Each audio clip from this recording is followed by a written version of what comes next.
àkọ́kọ́ ó ṣe kejì ó ṣe kẹta ó ṣe kẹrin ó ṣe karùn-ún fún married man single mother àwọn ọmọ rẹ tó bílẹ̀ ohun tó bá kú ní ìsìn tàbí òbẹ̀ tọ́jú wọn ó àmọ́ ọ̀dá òun palẹ̀ ẹ gbà mí ẹ sì ń múnú bí mi inú sì ń bí mi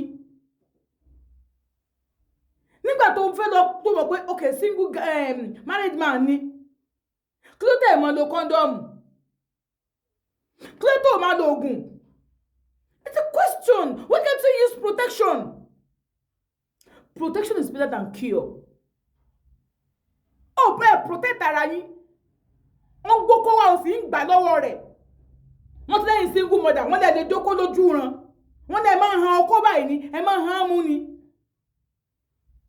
amúnibú ni ẹran ìbíyẹ fúnlápọ̀ ọ̀tún àwọn ẹran ẹ̀ fúnlápọ̀ òsì wọ́n á máa sọ pé ẹ̀rí ẹran ìbíyẹ olójú kan nìyẹn ewo ló ṣe owó lórí burúkú kan tó bá yín káàkiri mo sọ fún ẹ̀wọ́ tó bá ti fẹ́ kí n bú ẹ má send voice note ẹ sí mi mọ́ you just have to let your brain work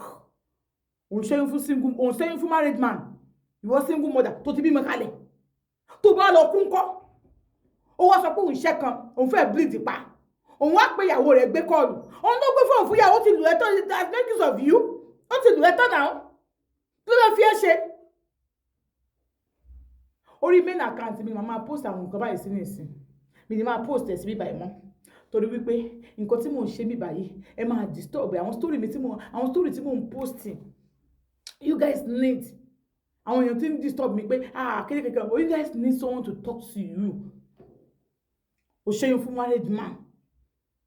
èmi olúwa ṣe wọn tí àbí tó fọjá ràn pọ̀ bí bá tẹ̀ ṣe mistake ṣẹ́yìn ọyọ kan ó kù tẹ̀ possible ni agreement lóyún èmi àti ẹ̀ àti ẹ̀gbọ́n tó sọ pé wọ́n married man ló sọ pé kò lóyún fóun ọ̀hún ẹ̀kúdà òun tó lọ fún wàrà wọn lọ ògùn òun ṣe gbẹ àti ẹ̀gbọ́n yẹn pé married man yẹn tán ni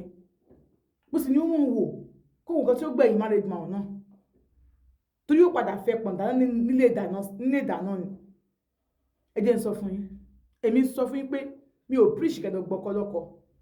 táwọn kan lọ sórí social táwọn kan ṣe content tọ́nàjú pé tó bá gbọ́kọ́ yẹn wá kọ́ ni wọ́n out mi ò ní kẹ́dọ̀ gbọ́kọ́lọ́kọ́ tí married man bá tó bá fẹ́ fẹ́ ẹ̀sìn ìyàwó kejì tó sì rẹ̀ jẹ́ àti sanwó orí ẹ̀ fẹ́ nǹkan tí mo sọ nìyẹn bọ́kọ̀ bá ẹ wọ́n fòògùn bá o wọ́n gbógun ọlọ́kọ̀ mi ní ó lọ fòògùn bọ́kọ̀ ọlọ́kọ̀ inú kó lókè máa ń tá fọ́kọ̀ ọlọ́kọ̀ àmọ́ tó pé naturally ọkùnrin yẹn wá bẹ pé fine ó fẹ́ ó tó sì pọ́kùnrin ó tó wà òkè kì í sáwọn tálíkà oníyàrá kan tí mo ní kẹ́ máa fi ìyàwó kejì wọn o tí àwọn oníwọn gò tí ì jẹun yóò ìyẹn kọ́ mo ní kẹ́ lọ ṣe ìyàwó kejì wọn tó bá tó sì yín o anáwọn ọkùnrin gidi àwọn baálé ilé ọkùnrin bá ní àwọn méjì kò tí pọ̀ jù tágbára ẹ̀ bá gbé àmọ́ bí ìyàlẹ́ bá sọ pé òun ò gbọ̀yàwó lẹ́yìn èyí kọ́ ní ìwà àbájá ọkọ ẹ̀ ní ò bàjá á ń dùn ọkọ ẹ̀ ọkùnrin kan married man kan wá ń lo ìwọ story yẹn tẹ̀ ń bí mi nínú I can't even say the story ó wá ń lo ẹ̀ òṣèyàn àkọ́kọ́ òṣè kejì òṣè kẹta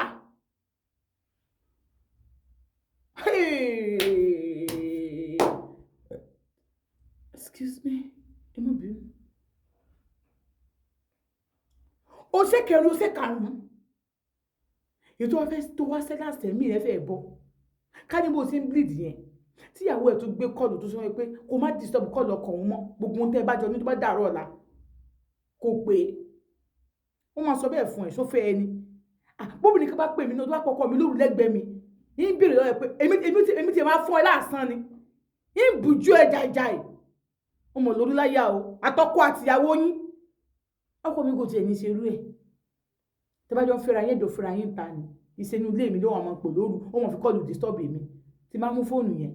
mo lè má gbé kọ́ọ̀lù yẹn kí ní tó ń pè èyí sí ìdúpẹ́ ni ó fẹ́ kọ́ lọ́run nífẹ̀ẹ́ òun jù wá lọ ẹ jọ ẹ̀yin single woman ẹ̀yin single mother ẹlòmíì inú yín ọ̀lẹ́ olè lẹ́kọ́ máa dó káàkiri ọ̀lẹ́ olè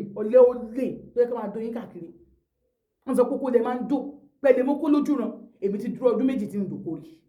mo dúró ọdún kan tí ń dòkó May sí August ọdún kejì kí ló ṣe é kí ló fi ṣe é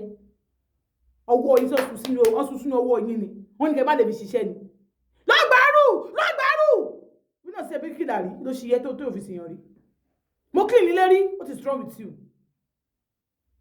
lọ́gbàárù ó ṣì lọ́n bí báyìí ẹ fẹ́ ṣe yes ma ló yẹ kẹ́ máa ṣe yes àfokó if you don't want to do yes ma for ẹgbẹ́ mi ní àwọn ṣe yes ma fún òfẹ́ padáàrú lọ́n fẹ́ padáàrú kò dìde náà kó tó máa pọn lọ́kọ́ bí o bá sí bí aláàrú lọ́jọ́ òyìnbó kò sí bí ayé gbọ́dọ̀ lọ́jọ́ ọba tó mọ̀ ni wọ́n á ń doyin káàkiri wọ́n wá gbalẹ̀ orí burúkú fún yín fuck your hands ọkùnrin tó bá gbalẹ̀ fún mi rí kó wá sọ ní ìfi ṣe ìgbéraga kì í ṣe ìgbéraga wọ́n wá gba ìrú self contain fún yín ọmọ yín náà wà ń bẹ̀ wọ́n tó wà mọ̀ doyin mọ́ bẹ̀ wọ́n wá gba ìrú nǹkan wọ́n gbọ́ tó wọ́n máa pàtó self contain fún yín wọ́n bọ̀ àdẹ̀pọ̀n délẹ̀ ǹjọ́ Saturday ní weekend lọ́dọ̀ yín wọ́n sá fún responsibility ilé yín náà ń bọ̀ wọ́n ti gbalẹ̀ fún ẹ̀ wọ́n ló bọ̀ wọ́n láàárọ̀ wọ́n ló bọ̀ wọ́n lọ́sùn wọ́n ló bọ̀ wọ́n lálẹ́ kára gbá fún yín bẹ́ẹ̀ ṣe ń bojú sí gúnmọ̀dà jẹ́ yẹn enough is enough o enough is enough mi dẹ̀ sí lára yín àní màmá tó ń pariwo kiri mo ń bọ̀ fún yín mi tí ráyè tí yín ájò wọn sọ̀kò olúra wa ni àwọn mi tí ráyè tí ẹ jẹ́lẹ̀ náà mo ń padà bọ̀.